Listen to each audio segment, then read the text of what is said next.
Jasem Al Zeraei founded Patekaholic, the #1 Patek Philippe fan page on Instagram in 2015, known as brutally honest, fearless, and occasionally controversial in the watch community. He's someone that does not hold back with his opinion. His expansion into Patekonomics and www.patekaholic.com shows that he is not going to slow down as a global opinion shaper and Patek obsessed collector. Last time I saw Jasem in person was in Kuwait in January 2020, in a world before COVID, and now almost 2 years later, the world has changed in many ways. And specifically, the watch world is going through an era of punctuated growth that Jasem has predicted quite accurately. More on that shortly. Jasem, welcome to Collectability. Welcome to the Collectability Podcast, and thank you for joining us today. Thank you, John, for this beautiful introduction. I appreciate it. How are things with you? Like, we haven't spoken in a while, so how are things in Kuwait? Things are good. I think we're living in very interesting times. Things change almost on a daily basis in the watch world and outside the watch world, obviously. To say interesting is to minimize, I think, what we're experiencing today in the mass seismic shift of people's interest, new people coming into the, let's call the watch world. I think it is interesting, but also challenging times, especially for, the collectors that had it easy back in 2008, 9, 10, 11, 12, all the way leading up to 2020. It's clearly a whole new world, and I think your words of a seismic shift of how people collect really resonates. And from the last time we spoke, formally on the record for the interview that you kindly granted early last year, I just want to read back a quote that you said, just to show how accurate you were, kind of predicting the future. So this must be your Jasem's crystal ball. You said, quote, "I think we are witnessing the infancy of the watch portfolio asset class. Now, the problem with assets is supply. You can sometimes control demand, but you could never control supply. And this is the scary part," end quote. Your words proved more than true than I ever imagined at that point in time. So what's your take on the market, reflecting on what you said in the past and where we are today? I think there are two main pillars that one needs to address. The first one is the economic conditions that we live in today's world. The US debt is close to $30 trillion. There are legitimate fears with regards to currency. And in the past, whenever we've had a crash, whether be it the dot-com crash, the 2008 crash, maybe even going before that, even some of the oil crashes, they were all market related. It is the first time in our lives that people have sincere fears when it comes to currency. And so we've seen a direct reflection on the world of crypto, and then we've seen direct reflections on the world of assets, tangible assets. And I'm talking about cars, a Ferrari that sells for 50 million. I'm talking about cases of wine that's selling for triple the prices that they used to sell only 3 years ago. I'm talking about gold at close to 2,000 when it traded at an average of 1,200 to 1,300. And I'm talking about a Nautilus trading for 100K when it was trading for 40K. So this is something that, people who cover economics and, economic policy and all that stuff will understand where I'm coming from. And then you have a different world, different aspect. COVID, a lot of people had discretionary income.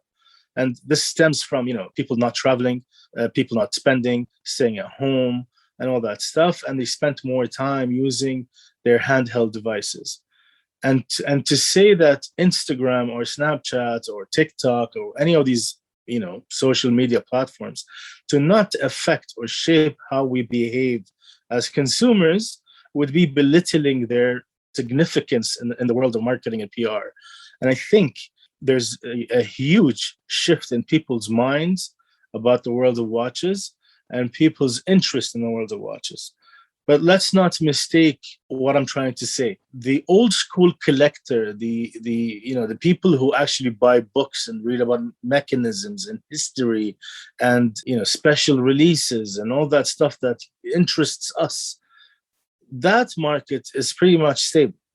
And that world is pretty much stable. You have a new breed of watch buyer, quote unquote collector, the Nautilus, Aquanaut, gold Daytona green dial Hungary buyer. And those, this newfound interest is something that I honestly love, because if you can convert 5% of this new wave of interest into hardcore watch lovers, watch appreciators, people who never actually looked at watches, and all of a sudden they found a new passion. This is healthy for the market. So, this is it in a nutshell, I guess.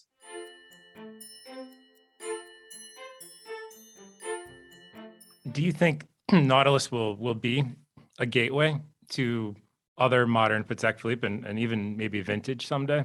I think yes. I speak a lot about the term spillage. There was a time when people bought only Nautilus, and you would walk into any authorized dealer and you can literally pick up an Aquanaut off the counter. It was seen as the Boxster to the Porsche Carrera. It felt that way. And then it became almost impossible to buy a Nautilus. And all of a sudden, people start to say, hey, there's something really cool there. We need to go look at it. And then all of a sudden, you can't buy an Aquanaut. And then Patek does the greatest move of all time, and they release a 5212 to introduce those, buyers who are interested in a cool, nice watch into the world of Calatrava. And now you can't even buy a Calatrava. So in the world of quote unquote an entry Patek, I think this is amazing. You just have to look at the details and the dynamics of what happened to those three segments: Nautilus, Aquanaut, Calatrava.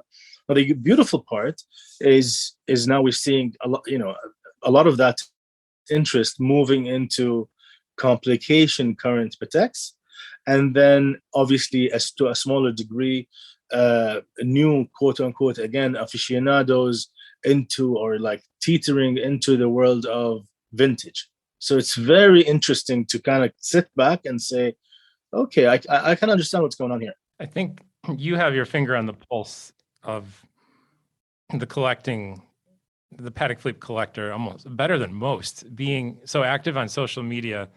You read many, if not all, of the comments, you have feedback, you have dialogues, you know what top collectors are thinking around the world. And I just want to underline your comment about social media. It just cannot be dismissed. It is shaping the way that of what we look at, what we like, what we want to buy, and ultimately consumer behavior.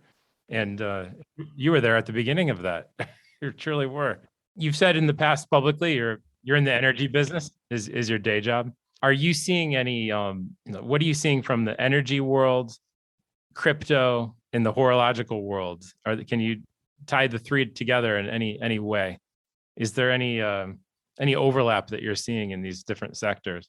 I think the only overlap we can really discuss is the creation of wealth. There is a new breed of a wealthy individual who has a newfound wealth and is looking to either impress on social media or has really found a new passion. And that has spilled over into the watch world. Now, the unfortunate part is we've seen a heavier concentration into the I want to impress on social media, but you're seeing the beginnings of people really interested in the vintage market. And the vintage market continues to be extremely challenging because a vintage buyer wants to buy the best quality out there. And so everyone is hunting for the best quality out there. And so in the past, not in the very long past, even in the maybe 5 years ago, if you had a watch that you had 10 people, 15 legitimate buyers interested in that watch, today you're talking about 100 people. So it has also reflected on the prices. I think this is the only real tie between equity, energy markets, crypto and the currency fears and the creation of wealth, inflation concerns, and then how it has spilled into the watch world. I know a lot of people that have serious investments that are in dollar denominated investments, who have slowly drawn down their investments and are moving into tangible assets, whether be it real estate. You and I both have read everywhere the real estate prices in most American cities have gone up, and that so is the case in London and Hong Kong and the Middle East. Prices across the board are astronomical.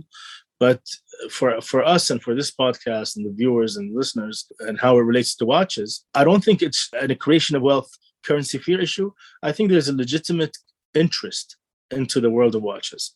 So a lot of people want to belittle the guy who wants to impress on social media, as if they're not as important or not as smart or not as well versed in the world of watches.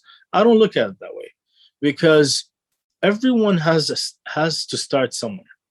And if you can convert 5-10% of the guy who wants to flash, quote unquote, or impress, quote unquote, at the end of the day, it's healthy for the market that we so love.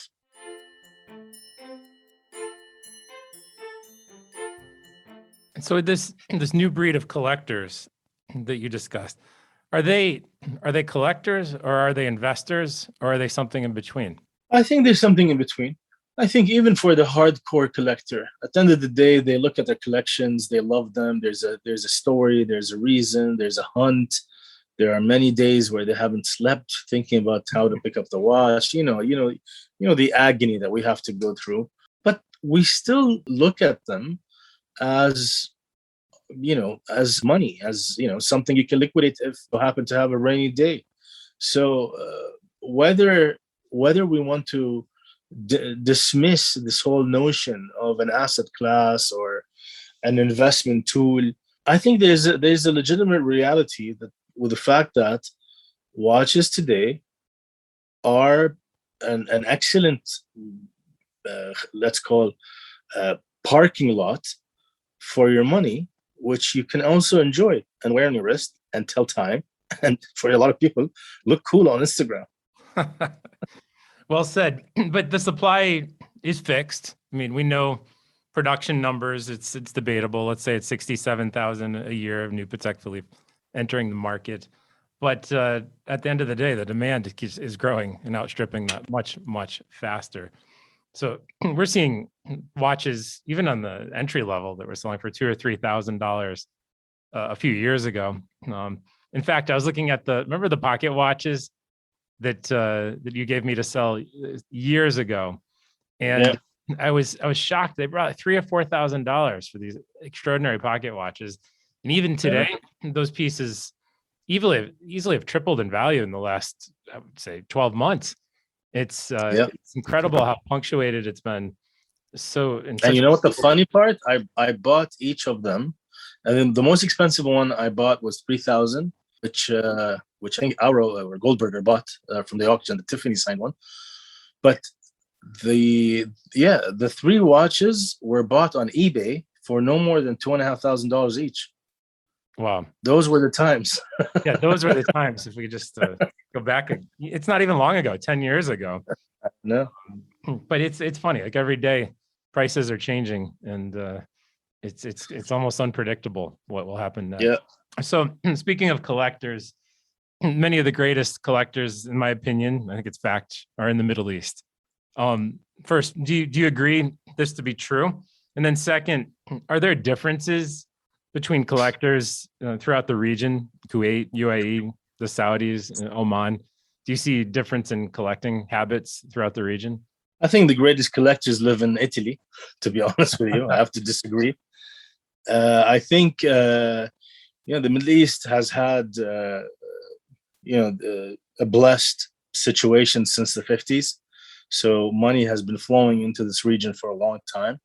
And so the affluent and the people with access had an opportunity to travel and learn and shop and start long relationships with a lot of brands, especially Patek Philippe. So there are, yes, old school, really passionate collectors with long history with either be it Rolex or Patek or some of the big names in Geneva too.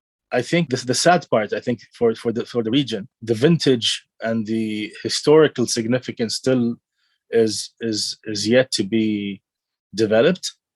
I think this is a region that enjoys, the new of everything, the new car, the new model, the new iPhone, the new house, the new chalet, the new whatever, and so that also is very evident in the watch world.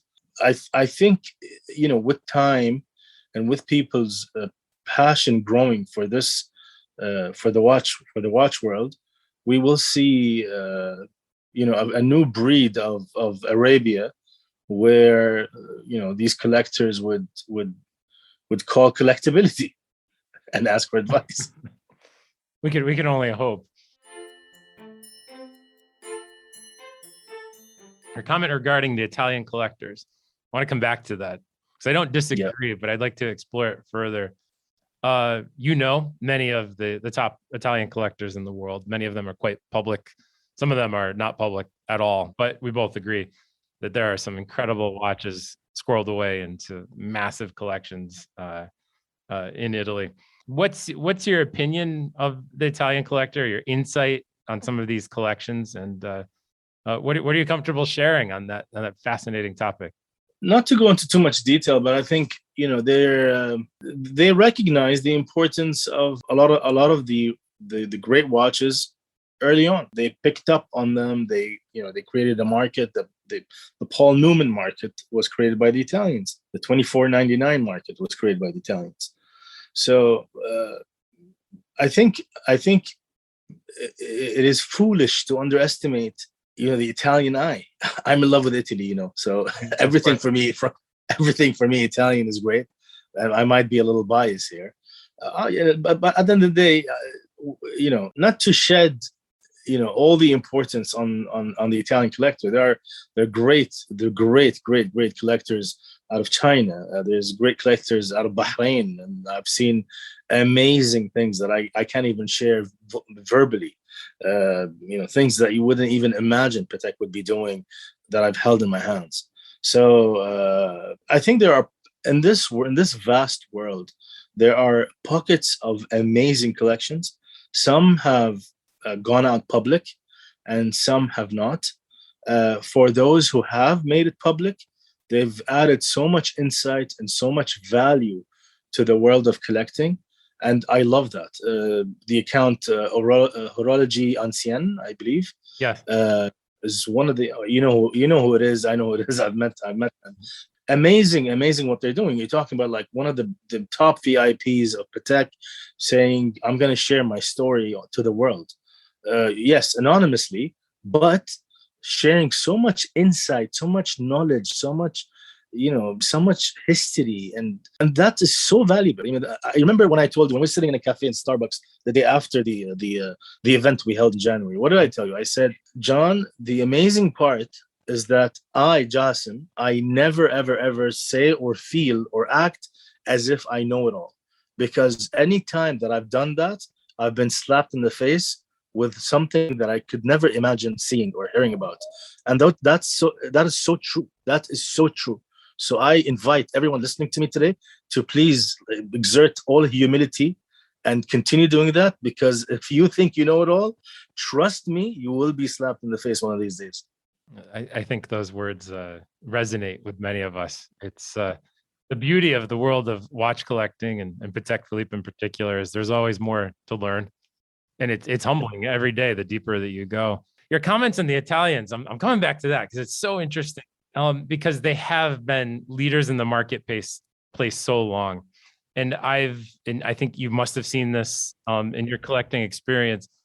I've shown 7-figure watches to Italians, and literally the first thing they do is they hold it in their hand, they try it on, they're assessing how it feels, how it is, it's almost spiritual, how it resonates with them. and decisions are made at that point. There are other collectors in other parts of the world, literally they'll never look at the whole watch. They'll only go under a scope and start looking at 20 times magnification, looking at it from a forensic point of view. And I think some of us that are selling Patek Philippe, we have to remember there's different types of buying habits, and we're always trying to find that like middle ground to get the whole story.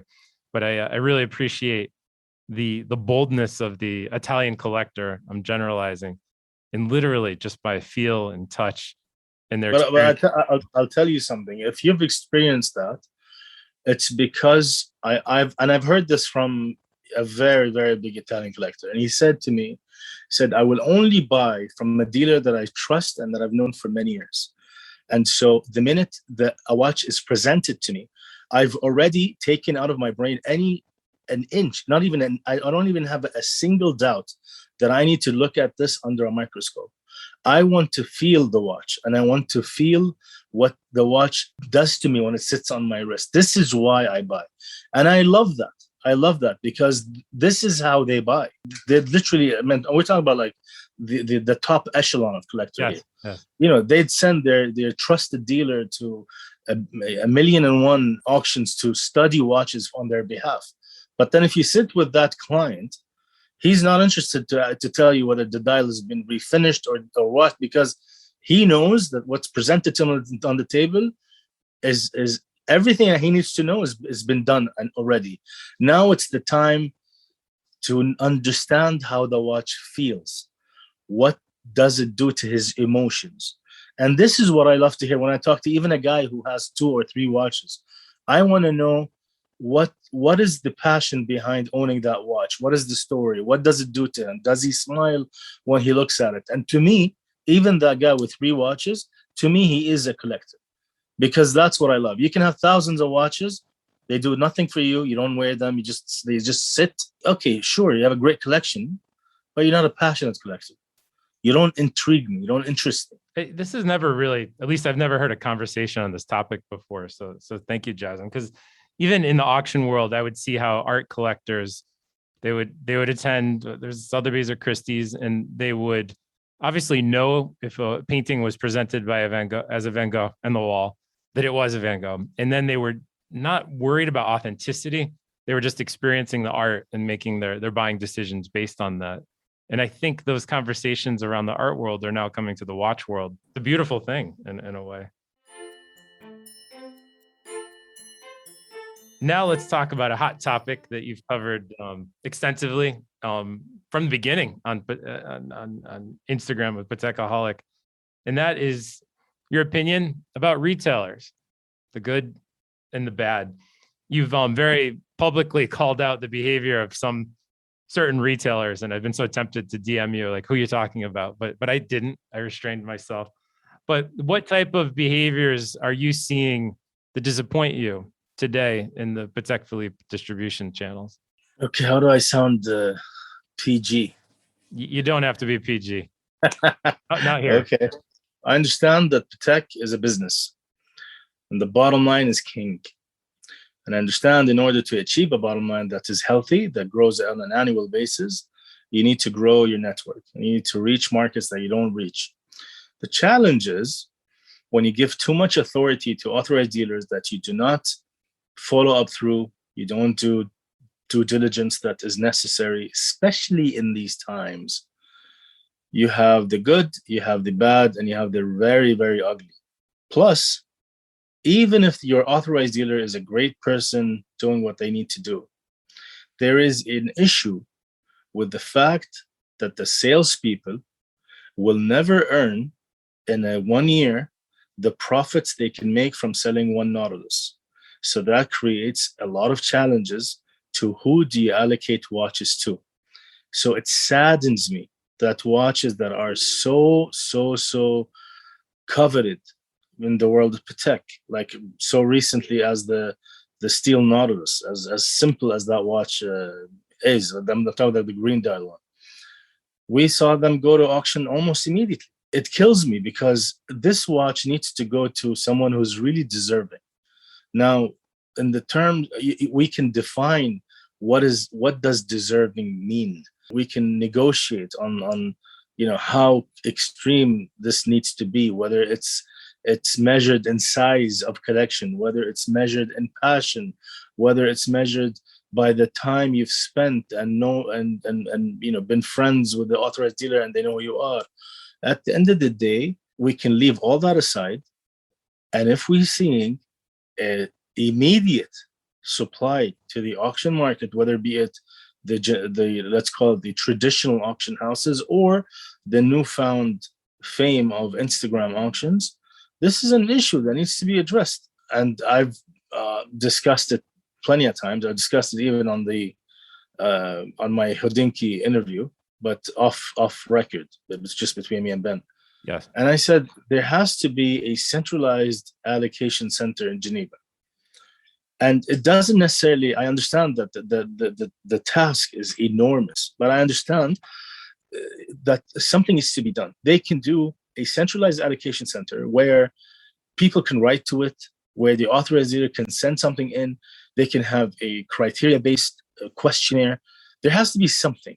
And I'm saying that from one perspective only. I'm not talking about because Jasem wants to get allocated the watch. I'm not talking about anything else. But my main concern is this, and I hope everyone listening understands the reason why I'm saying what I'm saying. There was a time in my life, in Jasem's life, that I only knew what Rolex is. I woke up one day, I was introduced to Patek, and I fell in love. And I was so fortunate that in those times, I can walk into an AD, I can hold a Nautilus, I can hold an Aquanaut, I can hold a Calatrava, I can look at the watches, I can put them on my wrist, and I can wear what I like. I had a chance to have an in. There's an issue today. A newfound collector or a newfound passionate person or a newfound enthusiast cannot have the same experience that I had. And I have an issue with that. Because in order for the longevity of the company, in order for this statement, which I adore, and I wish you'd sell me some of the ads that you have, you never own a Patek Philippe, you merely look after it for the next generation. Well, guess what? If this continues, there will be no next generation of new collectors. There will be none. We will all have handouts from our parents, and that's it. We can never enter the world of Patek. We can never experience the seal being cut, the watch being presented, put in your hand, so shiny, so beautifully finished. We'll never have that. It's so sexy, and I do honestly want to give a person a chance to have that. Do you think the brand is hearing this message from the marketplace? Do you think they understand this? I honestly don't know. I think Patek cares a lot. I think sometimes they're misunderstood. And businesses are misunderstood because businesses are businesses. And some people don't really understand sometimes the struggles a business would have in making decisions and taking, what I'm asking for is going to require a lot of investment, a lot of time, and a lot of energy, and a lot of human resource, and a host of things. I'm not asking for a small task here, but I'm just saying that something needs to be done. And we can't let the world run this way. Thinking back at my decade working for Patek Philippe, I'm trying to put myself back in that ivory tower mentality. It was a different world, but you mentioned earlier, 2008, the market was crazy at that time before the crash.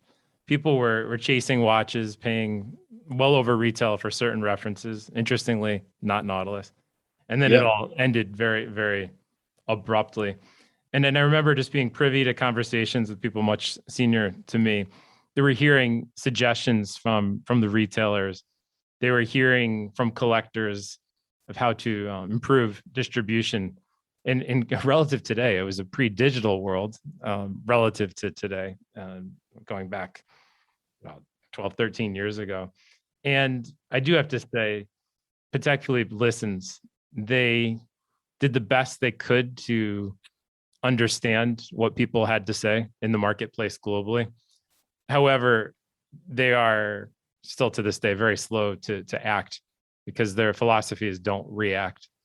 And it'll be interesting to see how in the coming years, just how the new offerings or new distribution channels address these problems that we're seeing in the year 2021. I do agree with, their slow approach to things. So they are slow. However, they also do listen.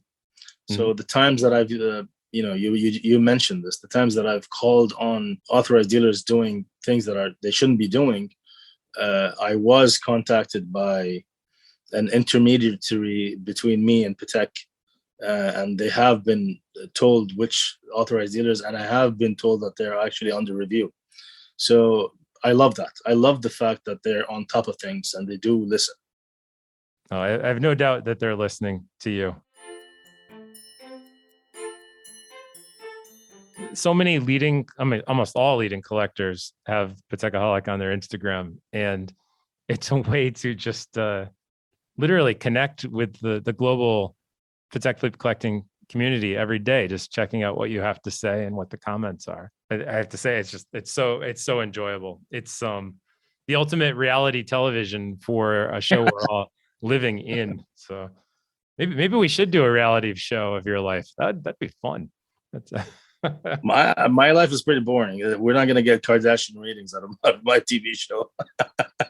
You might get Jasem ratings though. That's better. So. Okay. All right. I have some more hot topic questions. Sure. Patek Philippe as a brand, they have their new offerings. They Basel is no longer with us, so that's my first question is, does the loss of the Basel world change anything? Second is, how do you think Patek Philippe is doing presenting their new offerings throughout the year? And last, do you care to comment on any data leaks that they may have had in past years? And when I say data leaks, I mean announcements that are made earlier than they anticipated. I think Basel has been a long time coming. The end of Basel has been a long time coming. As nostalgic as Basel is, it is a very tiny town with almost no hotel rooms. Sure. So, presenting a watch there, inviting the entire world to look at your watches is quite challenging, to say the least. So that decision, I think, is a healthy one. Patek's presentation of new offerings on social media or on their website, et cetera, is just talking to the times. I was talking to a friend a few days ago, and he was asking me, he was asking for my opinion on how important social media is. And I told him 5 years ago, when the local paper was delivered to our house in Kuwait, it was a quite thick daily newspaper that contained, 50 pages. 2 years later, it was down to 25 pages. Last year, it was down to maybe 10, 12. And today, it no longer exists. People don't want to read anything on a piece of paper anymore.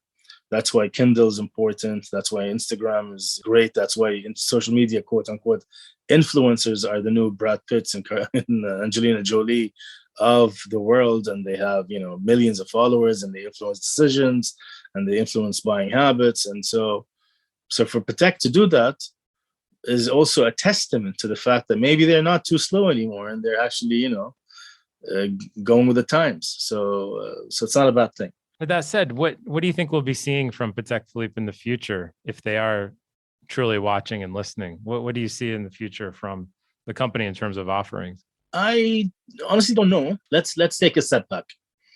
5270.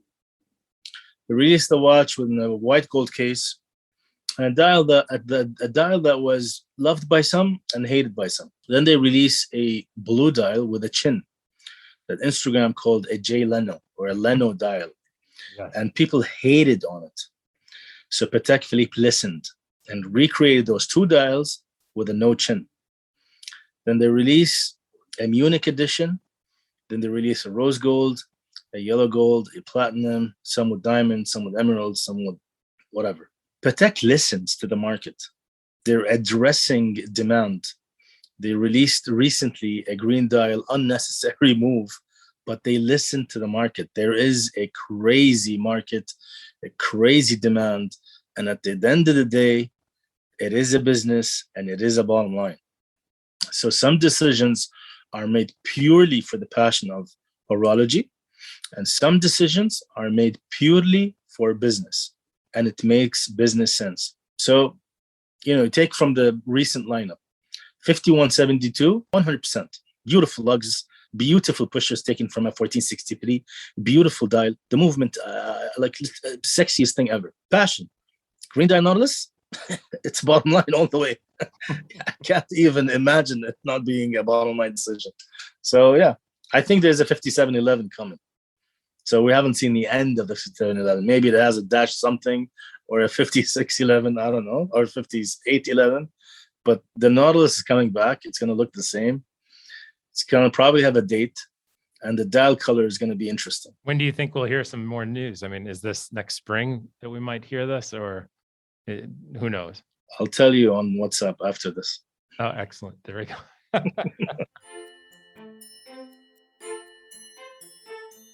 On social media, a lot of people, and they wouldn't admit it, they love looking at comments to try to pick out the negative comments. They want to see what kind of horrible things people have to say. I have to say, looking at your feed, sometimes the comments that are positive just really, really speak to me. And I just this morning, I looked at your post on the 5270, which is a love letter to the 5270, which I cannot believe is now 10 years old since that white gold watch first came out, the white gold 5270. And you ended your post simply by saying, Patek Philippe, Mr. Stern, well done. That spoke to me. I think it spoke to a lot of collectors because we hear so much negativity. It's nice to give a shout out when it's done right. You know what's amazing? I posted this post today at, I think, I don't know, 1 p.m. Kuwait time. Since then, I've had 4 people send me pictures of brand new 5270Js with today receipts. They just went and picked them up. I've influenced 4 people to buy 5270s, which isn't a cheap watch. I honestly believe that's a gorgeous watch. I honestly believe the dial on the 5270J is even nicer than the 5270P. I might, make a lot of people angry right now, but honestly, I love that dial. I think they've done a great job with that dial. And I have to say, I couldn't agree more. And I've had 3 people contacted me today looking for 5270s, and that's no coincidence. You may be the worst paid pitchman in the history of luxury goods. It's all pro bono, baby. Yeah, exactly. I never thought of that. Imagine if there an equivalent of Jasem in the yacht world, like Yachtaholic. It's selling like $400 million yachts, and just for a handshake and a smile. I might consider it. So, on behalf of all of us, thank you, and you should at least get free strap once in a while. So I hope. Sure, yeah, that should work. What's your opinion on Patek Philippe's rare handicrafts, and is that something that speaks to you? And are there any particular handicrafts that really resonate? Graving, marquetry. Is there anything that you? I love it all. Love. I love it all. You and I understand why they do it. I mean, it is completely unnecessary, but they do it to show the world that we have the best artisans, the best craftsmen, the best artists, best designers, the best of everything. I love it all. I can't get enough. I love the rare handcrafts collection they do. I love it, from 5077s, 5088s, the dome clocks, the table clocks recently they released last year, the crystal ones. I love everything they do. And it just shows the world that Patek still really cares about the art, because a lot of people don't understand. With watches, it's not just a thing that tells time. There's a lot of engineering that goes through. There's a lot of methodical processes of thinking how things are placed and why they're placed there and whether they make sense aesthetically. So there's a lot of that in the art form. There's an artistic element, a huge one too. So having a brand that dedicates an entire collection or entire segment out of its collection, it speaks volumes for what is Patek. And that's the unfortunate part of our today's time. We talk to a lot of people who have 10 Nautiluses or 10 Aquanaut Nautilus collections, and they're pretty cool and they're cold collectors, etc. You ask them, have you ever heard of the rare handcraft section on Patek Philippe's website? And it's like they have no clue what I'm talking about. So I invite everyone to go to the Patek website and just look at these amazing works of art. and you'll understand what it is to own sometimes one of these pieces, even an enamel dial, even if you buy a 5370 with just a mono black enamel dial. If you look at the quality of workmanship on that dial, it's amazing. A few weeks ago, you I can't remember if you posted or reposted. It was an image of a white metal ellipse with this almost orange and white Miro inspired design. Like Art Deco. Yes, I just melted when I saw that. I want to find out where that watch is from. Do you know anything else about that ellipse? Because that's a holy grail for me right now. That's a 2021 rare handcraft collection. I haven't seen it in the book. I haven't seen it anywhere. I don't know how many they made, but I've had, I think, 4 to 6 DMs of unique individuals receiving them. So we know the world has seen 6. That's the minimum. But maybe they made 10, 20 of them. It is one of the most beautiful ellipse I've ever seen, and it's amazing. Yeah, that is. Well, thank you for sharing that one. I'm actually hoping to get I think the 5088 Falcon Head marquetry. Ooh. So Patek made Patek made a very famous 5077 a few years ago called Falcon Hunting. Yes. And it depicts two Arabian men on 2 Arabian horses with a falcon on one of the 2 gentlemen's wrists. I actually was allocated that watch. It was sitting in my lap, and I went to pay for it. And a friend of mine was sitting next to me, also a collector, a very dear friend of mine, and he said to me, "I really would love to have that watch." And I didn't want to make him sad, and it was the days where you could pretty much get whatever you want, and I said, "Yeah, you can have it." It was a $60,000 bill. Today, watch trades for 400. That's friendship. So I really want to kill myself. Yes, but he deserves it. He's a good friend of mine, and honestly, and we not a better home to be sitting in.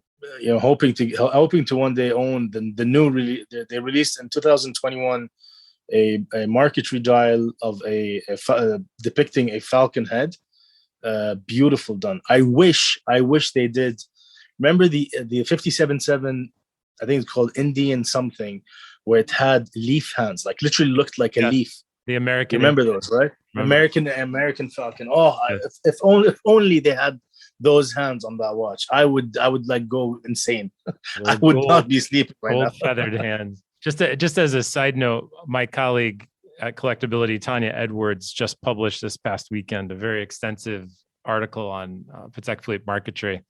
And they present the watches that you just mentioned, the earliest Falcon watch and the upcoming releases. So, nice. So for our listeners, please check it out, because these rare handicraft watches are something that deserves more attention, and it really are. We're preserving, as a collecting community, the next generation of the most sacred arts of these craftspeople. There's another piece that we're going to all be talking about soon, and that's the reference 27001M, which doesn't really roll off the tongue just yet. This is the only watch clock that we're going to be seeing in November. Can I have your opinion, Jasem, on this clock made for Only Watch 2021, and predictions of how it'll do? You could be the first. I honestly don't know. To make a prediction of 30 million can sound insane, but I think it's that significant that it can do this number. It can achieve a number of 30 million, especially if you factor in the donation aspect of Only Watch auctions. But then again, it's not a wristwatch. What was the highest hammer on any non-wristwatch? I think it was the 24 million Sotheby's. Oh, the super complication. You think it will outdo the super complication? In my opinion, 30 million, when I first saw the clock, jumped into my mind. And in today's world, there are many who fancy themselves, some rightfully, as the heir and the next Henry Graves or James Ward Packard. 2 gentlemen had these clocks made for them, especially. Here's a chance in a charity auction situation with everything going to the Only Watch Foundation for Duchenne muscular dystrophy to find a cure for this horrible disease. I think Yeah. 30 million was within reach.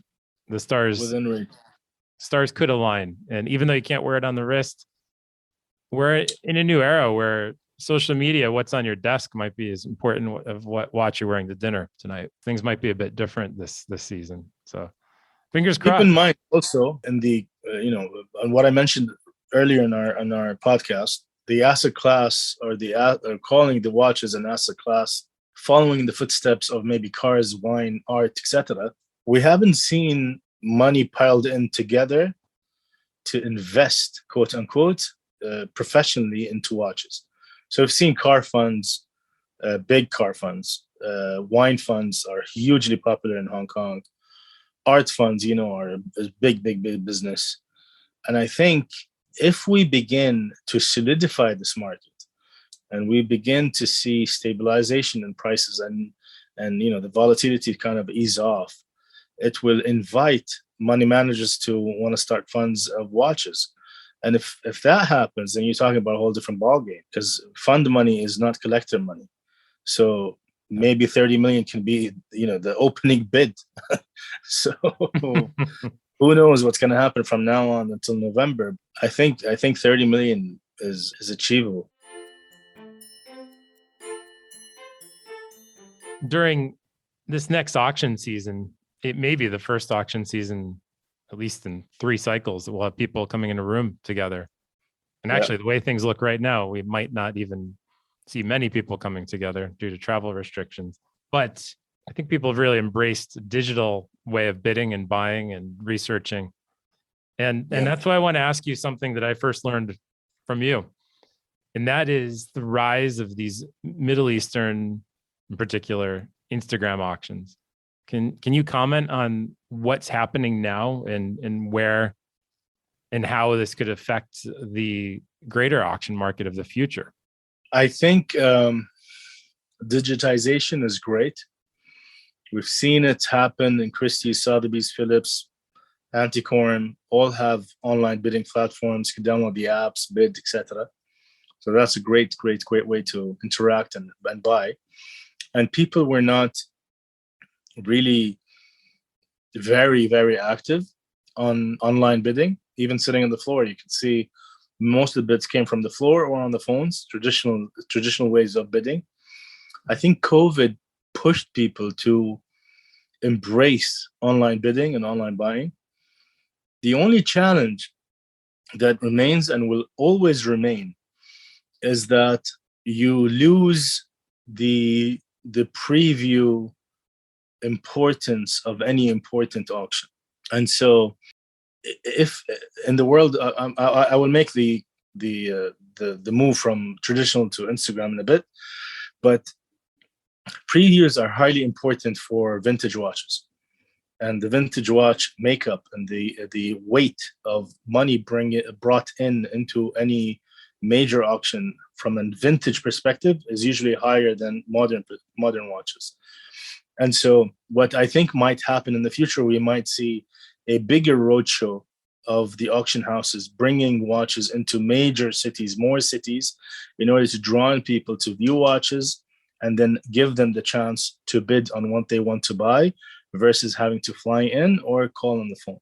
Plus development of applications, speed, interaction on the app itself will further develop as demand grows. Now, moving onto an Instagram situation where we have in the Middle East, literally people will open a small company called John's Auctions, for instance. They'll get the proper paperwork done with the government and done. They can go onto Instagram Live, start a 1-hour session and show pieces, and people will bid, and they can and it's amazing because they do pre-qualifications and they take deposits for big bids. And we've seen them move into watches, cars, homes, yachts, boats, prayer beads, which is a big business in the Middle East, livestock, you name it. You have this animal being basically grown in a little field, and the field is Instagram. And I think the big houses need to seriously take a serious look on what's going on here, because there's a huge market they're not participating in. And I know they want to, because every single auction house, you'll go onto their website, and guess what? You can now buy really nice watches on spot. They're not even on an auction platform. They're literally just listed there. So the private sale market has also gone digital. I think what Patek might be guilty of, the slow moving, slow to react syndrome. I think the big auction houses also suffer from that a little bit. But I think the times has pushed them to challenge their way of thinking about the world. And so we're seeing, I think, the beginnings of a very digitized auction world. And I love it. Personally, I find them entertaining, even though I don't speak the language. But there's one Kuwaiti auctioneer that I started following, and it's like clockwork. It seems like every other night he's going through lot by lot and in the most animated way. He's like Aurel speaking Arabic. It's magic the way he's working the camera he's selling. He's the number one guy in the Middle East now. He's very famous. He's the Aurel of the watch auction world. Done very well. He's I think he's auctioned off. He publicly states it. I mean, 200, 300 Pateks so far. So in 2 days, he's auctioning off a 5976, which should fetch 300 plus thousand. And so just to imagine someone paying $300,000 on something they bought on Instagram Live is ludicrous. It's nuts. Are all these buyers? But I love it. Are they in the Middle East? They must be people that he knows or has vetted. Exactly. So they do vet people who want to make sizable purchases, but the majority of the buyers, not all, but the vast majority of the buyers are want to call it the Middle East, North Middle East, Levant area countries. And what I find intriguing about this gentleman, what's his name? Saad Al Khaldi. He's presenting his lifestyle at the same time. So it's not only an auction platform, it's a lifestyle platform, which is something that frankly doesn't necessarily exist in the traditional auction world in a major way. Maybe in contemporary art, you look at like the star auctioneers and what they're wearing and how they're acting and where they're eating, where they're vacationing. But this, I think it just makes it so personal. It makes you resonate with the auctioneer. Yes. It makes you love him more and believe him more. At the end of the day, an auctioneer is like a maestro in front of an orchestra. He can be boring or he can be very energetic, and he grabs your attention. And I've always said this about Aurel Box. I'm in love with when he's up there talking in 3 different languages and making those body gestures and raising his paddle and fair warning. And I love the lingo he uses. He like almost sucks you in. And even if you go to bid and you have a cap of 500K, it's very easy for Aurel to convince you to pay 750.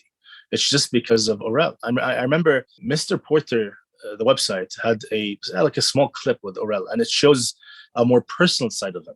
So, you see him walking down the street, talking about his personal watches.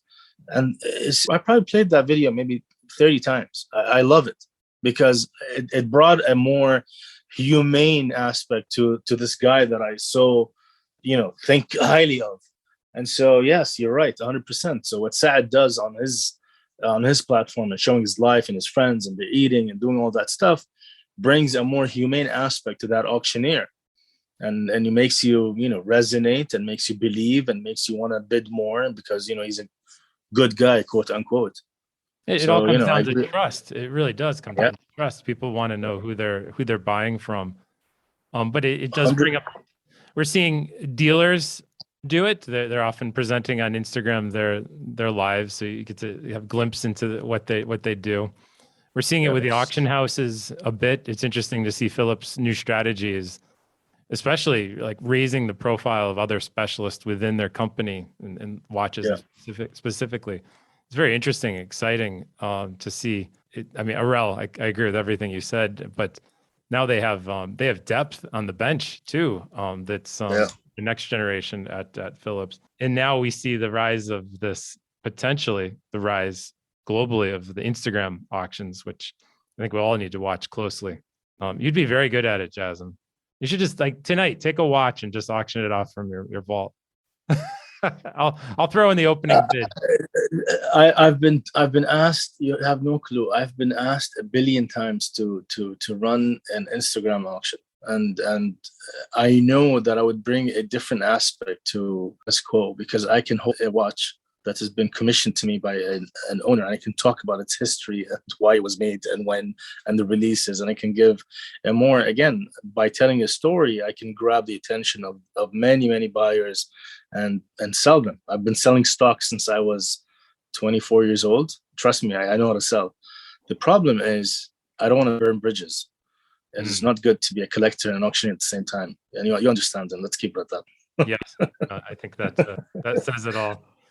As a collector, thank you for doing, on behalf of the community, the Hodinki's talking watches. Finally, we've all been waiting for it for years. And although Ben was in New York and you were in Kuwait, they did an amazing job editing. Amazing show of you showing your watches. And I felt like I was there in your office. Is there anything you held back in that presentation? We saw the watches you have.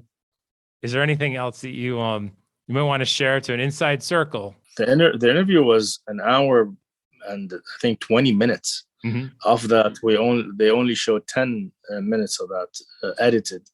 There was a lot of discussions, a lot of things that were mentioned either to you here or between me and you and the collectability article you wrote about Patekaholic earlier when you launched. So nothing out of the nothing out of the ordinary. But I honestly, I love Hodinki. I think they do a great job. They've been at times accused to be a tad commercial, but again, people tend to forget that it is at the end of the day a business. But all in all, it's a great publication. They've brought a lot of insight and knowledge and access to a world that is very close to the outside. The fact that there might be a long cut of your talk, I hope we can see that someday. So shout out to Hodinki. Show us more because it was really well done. But it was short. I agree. It was over very quickly. And I was like, I know you, Jasem. You're not going to take just 10 minutes to talk about watches. Ever. No, listen, I've had a lot of comments, and the people were, saying it's short. They want a second episode, all that stuff. And I went and looked at the Talking Watches episode. They all ran between 8 and 12 minutes. Oh. So I was within the average time. They do these interviews. I think John Mayer and JC Beaver had the longest episodes. John Mayer 2 even. John Mayer 1 was 9 minutes only. So, again, going back to their edits, it was great. The way it flowed, the way they chose the best stories and the best, and this is what I wanted. I didn't want to show up to try to show, the most expensive watches or the rarest watches in my collection, because I do have watches that I never take pictures of. I just made a decision in my head that those watches remain mine and shouldn't be seen to the world. And I want that to so I can have an emotional attachment to them, so they don't become for everyone to see. And so I wanted to come to Hodinki to show watches that I've already shown on Instagram, but tell the story behind them. So I wanted the conversation to be about storytelling and the importance of the story, because what people tend to forget when you're a hardcore watch lover, the hunt, and even if you get a call from your authorized dealer saying, "Oh, your watch is arriving in 5 days." Trust me, for 5 days, you're not eating well, you're not sleeping well, you're thinking about going in, you're calling the authorized dealer, what time do you want me to be there? You're making sure you're dressed to the nine, you're going with the best mood ever, and the experience picking up the watch is insane. That's beginning. Imagine traveling to the city because he heard about a special Rolex or a special 1518 or 1579, sitting with someone, convincing them to buy them, haggling the price, transferring the money. The story sometimes is more important than the watch. I think that's so true. And I think that many of those stories are shared on your Instagram. And that is a bridge to talk about your Instagram itself. I mean, how do you use data metrics to know who your followers are, where they're from, like on a macro level? And then on a micro level, have you developed new personal friendships with some of the commenters over the years? The metrics, I use Instagram's tools. Mm-hmm. I almost never look at them, but the last time I looked at them was maybe 3-4 years ago. And funnily enough, the vast majority of my followers are from the Asian continent, followed by America, and then Europe, and then the Middle East represents a very small following, actually. And maybe it's because I typically type in English, but on in terms of, I'll answer it in a different way. I was asked by a friend once, "What do you get out of Patekaholic?" This is pre me making hats and selling some hats and making a few $1,000s to basically pay for Patekaholic after so many years doing it pro bono. And I said, I've made friendships off of Patekaholic that I can never, ever, ever measure with the entire wealth of the world. I've made friends that I cherish to the day I die. I've people that I, honest to God, love and adore and look up to. I've met you. I've met Kelly. I've met Josh and all the guys in New York. I met Ben. I can go on forever. I met so many amazing people. And if anything, if the account is shut down, if Instagram decides to shut me down, and I'm asked what is the biggest takeaway out of all this, it's never the watches, it's never the praise, it's never anything. It's just the guys and the girls that I met that I consider friends to the day I die. That is beautifully said. How many followers you have right now? Let's see. Do you know off the top of your head? 345, 346, I think. Amazing. You're up to 349. Even during this podcast, you've gone up 3,000. No. Okay, great. But the reason I wanted to pull, there was one post you made, and this was, wow, you could tell me how long ago. It was about 6 months back. Bear with me a second as I'm pulling this up. It's the easiest post to find because it's a beautiful Tiffany blue. The message that you wrote with the simple Tiffany blue was, "Hey, Tiffany and Co. Hashtag. I've been on a waiting list for a long time. Did you forget who put hashtag stamps on the map? Hashtag hello, anyone home?" Care to comment? So I was introduced to Tiffany by my ex-boss, who's now my boss's boss at work. I bumped into him one time in the office, and I looked at his wrist, and he was wearing just a simple Calatrava. But I noticed it said Tiffany and Company. I said, "What? Can you tell me more?" This was many years ago. He said, you need to look into it and read more. And in Jasem fashion, I bought every book imaginable. I read every article on the internet you can even think of, and have understood what is Tiffany and the relationship that they had with Patek Philippe. Called up Kelly, asked her for a Nautilus, and I think a year later, maybe less than a year later, I was vacationing in California. I remember where I was. I was in the London hotel in Los Angeles, in the lobby, when my phone rang with an unknown American number. Pick up, and Kelly is all, "Hi, Jasem," and she's how she is. And she's like, "Your watch is here," and I happened to forget that I even wanted the watch from her. Paid for it over the phone, and it was delivered to me in California a day later. Many years later, after that first Nautilus, a friend of mine in Dubai told me that he also met Kelly, and she was a wonderful person, etc., etc. And then I reached out to her again, and the relationship started. And then I created a hashtag called Stamped. And Patek Philippe Tiffany wasn't really showcased on Instagram. It wasn't, the light was not focused on that segment. I enjoyed being one of their good clients for a long time. It makes me sad to say that when Kelly departed, and for the right reasons for her, and I'm really happy for her, that I, as a client and as someone who's influenced decisions on many people to become clients of Tiffany, that I was, no one picks up the phone. So I posted that because I do want to continue my relationship with them, and I do want to acquire a lot of watches that I wanted to acquire for a long time. But it's like, when Kelly left, Jasem left. And, this is me being very honest with you. So that's why I posted what I posted. Few words, but I could see the emotion, your emotion coming through.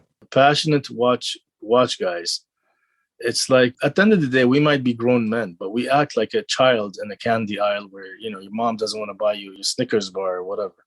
If we want something, So we true. become little kids, and I'm becoming a giant kid right now. And I, honest to God, want someone from Tiffany to call me back and say, "Hey, Justin, what do you want?" And we're gonna sell you a few watches. Well, they do have new ownership or partial new ownership. So And they have no guidelines, unfortunately. And you know, the world. If you're not in New York, it's almost impossible to buy watches from them anymore. and I recall, gee, it wasn't long ago, 20 years ago.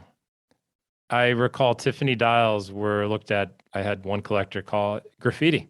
It should only say Patek Philippe on the dial was his opinion. And that was in 2002. It's a recent development where hashtag stamped or the sauce, as we often hear it referred to, has become so desirable. And it's about community. And that community is created through social media, period. I think this also stems from, you know, Patek collectors never had the you know, the little innuendos of, you know, Rolex collectors are fun because in their world, you know, a small little line under under some text on the dial can make 100,000 difference. Mhm. And so they've enjoyed a host of little, you know, dots, exclamation marks, sigma this, you know, there's a billion and one things in the Rolex world. And for the Patek guy, it was forever. It was, you know, condition and reference, and that was it.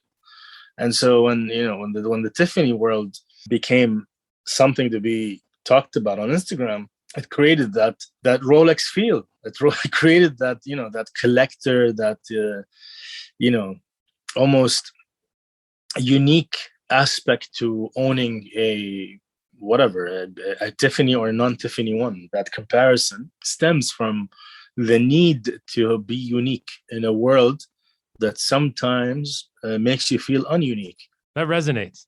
I hear you. I hear you 100%. And I want to, you gave a little spoiler earlier because I wanted to talk about Horology Ancien. There are two accounts on Instagram. If you love Patek Philippe or want to learn more about it or have insight into the world of Patek Philippe collecting, you need to follow Patekaholic and you need to follow at Horology Ancien. These two accounts, if I only had two people following, that would be it. You made it public that you actually met with one of the people behind this amazing account. Can you just further comment on what you think of what they're doing and what they're saying, and what it's done for the collecting community? What they're doing and what they're saying, I don't think I'm in a position to say anything, because I think what they're doing is being shown to the entire world, and I honestly have not heard anything but great things said. And after meeting one of the two people, you know, my appreciation and respect has even gone through the roof. You know, they're talking about the most humble, nicest person I've met in my recent years. What they're doing, however, like what they're offering to the Instagram community, is access from a very like educational, methodical, well-versed space that wasn't really tackled. The father of the Instagram watch community, without any hesitation, is Watch Anish. He started this movement. Yes. But his account or his style has been replicated by so many people, including myself. I'm very candid. I write small captions here and there, and I might maybe do a write-up every once in a while, but nothing in the terms of depth and knowledge base and historical reference, and from not only from books, but you're talking about like one of the top VIP clients of Patek Philippe, the most important clients of the company in our recent times, living. So to hear not only the educational part or the historical part or the study behind what they write, there's a personal element. There's actual stories going into these posts, and it is massively rewarding for the reader. So I can't get enough, and I can't thank them enough both of them, to spend a lot of serious time. And if you look at the account, it's not like they're people trying to show off their watches. They're people genuinely that want to teach the community what it is to collect, whether be it Patek, Rolex, or Audemars, or anything else they're presenting. So I love that account, and I honestly hope that everybody with deep interest into watches follow that account. And in a way, they've brought long form journalism to Instagram. It's you go through their story. It's a visual slideshow, heavy in text, heavy in imagery, and heavy in academics. Most importantly, heavy in new scholarship, and that's what makes it so enjoyable. And bottom line, for those of you that haven't visited, it's not a commercial enterprise at all. These it's an academic, collector focused presentation, and not just Patek Philippe. They sometimes go on some tangents off brand. And what I love too, when I met one of the people behind the account, he was telling me about the vast amount of books, references, documentation that they currently own and have and use to study watches and etc. And I was amazed, and I told him, I said, I have been buying auction catalogs relentlessly. I have a very, very, very massive collection. And I'm talking about, like, I probably have every catalog imaginable from the 70s even up to this day. Wow. And what I wish to do at the end, when I retire, is digitize all that stuff so that it is readily available for the world. But it's going to be a huge undertaking. It certainly hasn't been done yet, but that would be a resource, a public resource that could change the market too. Because once you could search a movement number and know everything from the 70s on, you might learn a few things. So that's you're gonna learn a lot of things. So one of the things that I love to do, and I do this just for me and for fun, I do this on Excel, is I've logged in, I think, about 35 references that I really love. And I've logged in every single auction result, including the date, the auction house, the location, the hammer price, movement number, case number, into these huge spreadsheets. And so on my weekends or whatever, I just open the laptop and I would sort for movement numbers, and I would sometimes like sit in my bedroom and laugh hysterically like a maniac, because I would see the evolution of that particular watch, where it moved from, where it sold. I can tell you that, for instance, yellow gold sells better in Hong Kong than it does in the States, which is insane, but the data shows it.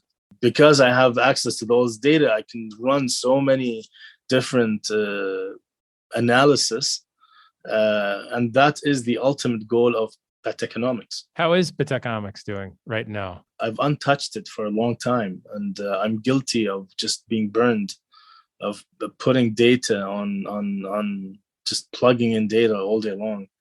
I think also COVID affected auction results because there weren't any. So I wasn't really excited. And then came about a lot of these online auctions with maybe 30, 40, 50 lots, these mini auctions that run for Sotheby's. I think they do a weekly auction, or they did a weekly auction. Mm-hmm. And I find myself sometimes opening, and I'm like, okay, Jasem, let's get in the mood. We're going to do data entry for the next 3 hours. And so I open the site, and then they fail to give you a movement number and a case number. And I'm like, oh, screw this. I'm not interested anymore. So I'm waiting for the auction season to come back, for life to come back, and then I'm probably going to be doing a lot of data entry so I can catch up. And we look forward to seeing that. With your brand in the future of Patekaholic, what are you willing to share publicly of what's in the future?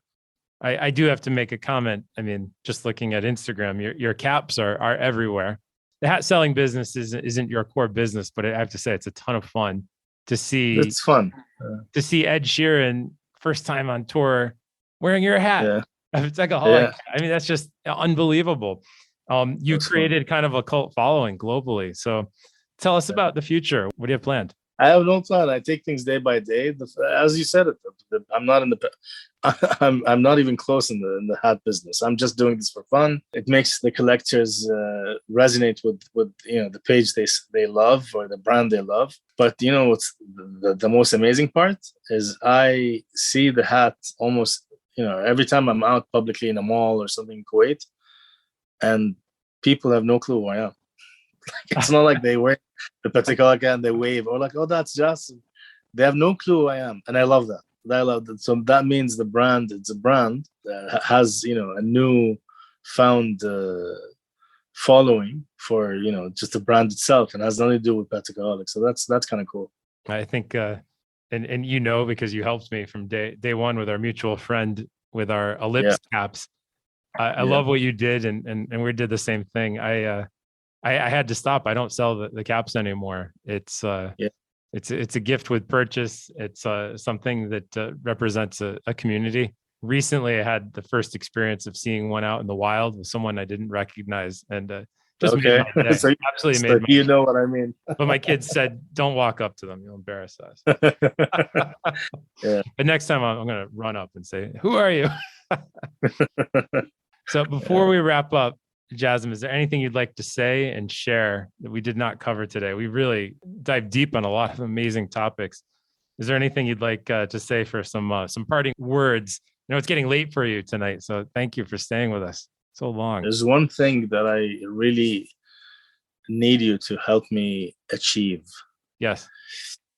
So a beautiful reference showed up one time at auction with a dial that had the Patek logo basically monogrammed all over it. I had set my reminder to make sure that I go to that auction and buy the watch at all means necessary. And I took a nap and I never woke up. And I wanted to kill myself that day. So I'm on the hunt for that watch. And I know I've told you that I want one. And I know if anyone can find me one, it's John Reardon. And we're not going to share the reference publicly.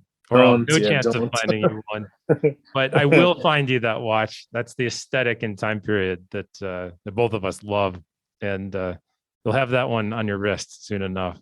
Jasem, thank you so much. This was an unforgettable conversation, and thank you for all that you do, and all that you do for the community, and for our listeners.